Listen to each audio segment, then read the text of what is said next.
Hi, this is Jeremy Mayer with Phoenix Home Remodeling. If you're considering a home remodel in Phoenix or the metro area, anywhere in the valley, I would highly recommend visiting our website. One, to understand what we're all about, obviously. But if we're not a good fit, there is a section for all types of advice that we highly recommend. While we have more articles than this, these are the most important ones. So this is kind of like the resource hub for all the things that you might want.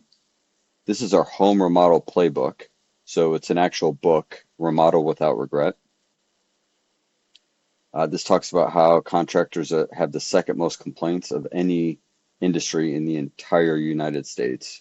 Used car sales is the only one that's higher than that. And per transaction, contractors actually have the most complaints. Kitchen remodel tips, bathroom remodel tips, different things like that.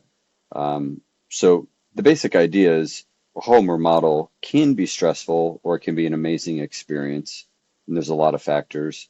If you're interested in anything from a kitchen or a bathroom, shower, your whole house, entertainment wall, laundry room, we do all those interior types of spaces.